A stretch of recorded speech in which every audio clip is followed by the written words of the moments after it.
Every family has a story.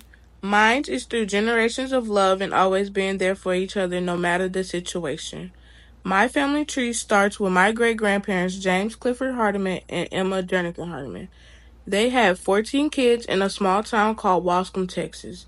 They instilled love into their children, which was passed down from generation to generation. Although I didn't know much about my great grandparents before this documentary, only that I can see that my great grandfather was recorded in the 1940 U.S. Census. He was 27 years old at the time and had an annual income of $600. I'm Brianna Laws. I was born to Sean Hardiman Laws and Andre Laws. In this documentary, I'm going to focus on my mom's side of the family. My mom was born February 6, 1972, to Barbara Hardiman Lodge. She was born during the time Roe v. Wade case was going on, which the court ruled that the Constitution of the United States protected the right to have an abortion. Recently, in 2022, the U.S. Supreme Court banned women's ability to choose to have an abortion or continue pregnancy. As the election coming up, this is a big issue to consider when choosing a candidate. My name is Barbara Jewel Hardiman Lotz. I was born in 1952 in East Texas, a little town called Wascom, Texas, where I grew up at. My parents is James Clifford Hardiman. My mom is Emma Jernigan Hardiman. I was raised up as one of the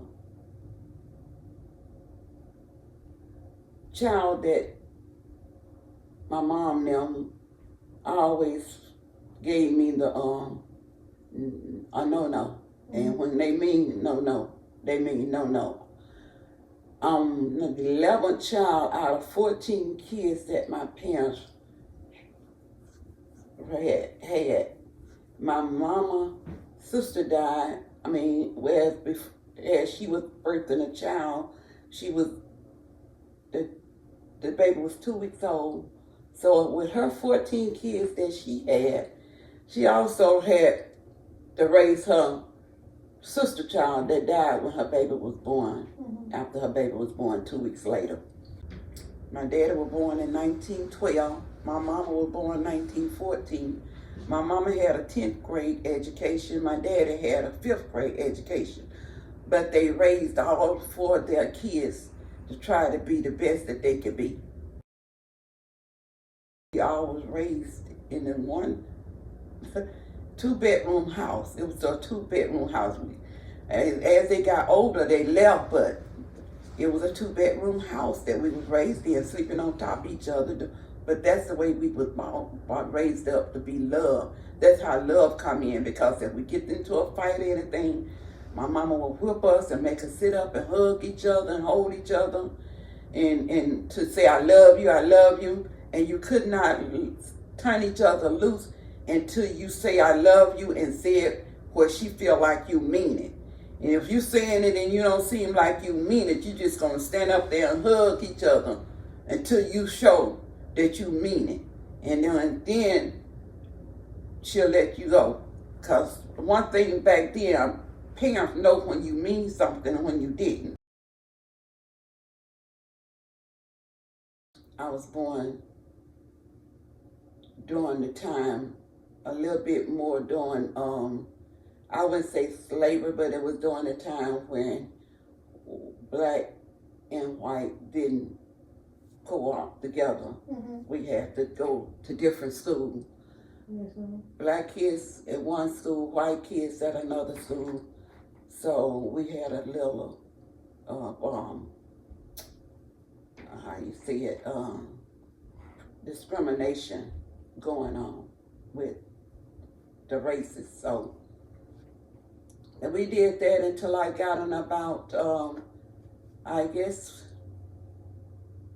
I was in the 10th grade when they decided to bring us together, that we had to go to school together. My mama used to work doing housekeeping. She was a maid at a one of the white ladies, and in order, she had to go in through the back door. Well, like I said, discrimination. When we go to work with her, she started us coming to work with her, helping her, and we had to be in the, come through the back door. You couldn't go through the front door during that time. 100 years later, the life of the Negro is still sadly crippled by the manacles of segregation and the chains of discrimination.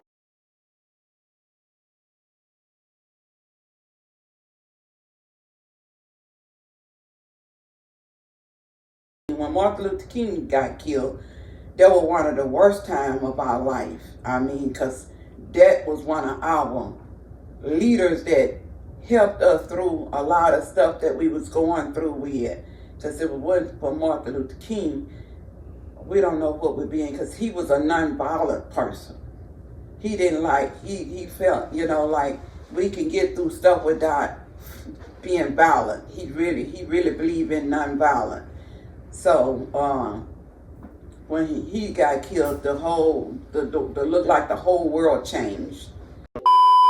My dad and them, they always want us to be respectful. No matter what we go through with, they always want us to respect our elders, white, black, green, or purple, whatever. If they're older than us, we have to know how to respect them, because they say, Dad and them always say that it doesn't matter what a person do to you. You just gotta know that God gonna take care of you. My dad and them was so into religion. That's why a lot of people look at why I'm like I am, because we were made to be into church. We were made to trust God, because that's all we had, you know. So that's why a lot of things, when they tell me, you sure I was made to go to church. I was made to do this for my parents now.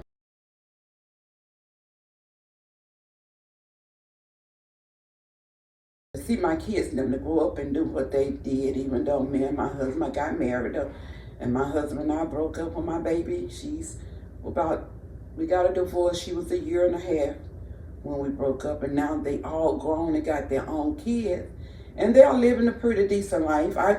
Even though I didn't get the counter, I always wanted to be a police officer. So in order to get a police officer, you had to go to college and get so many hours in college. So I didn't do that. I didn't go to the military. I didn't do any of that. I ended up being a mom, a mother, a wife. Then I got a job working at HISD driving the school bus. That's why I retired from them. Now I'm a retired 72-year-old woman.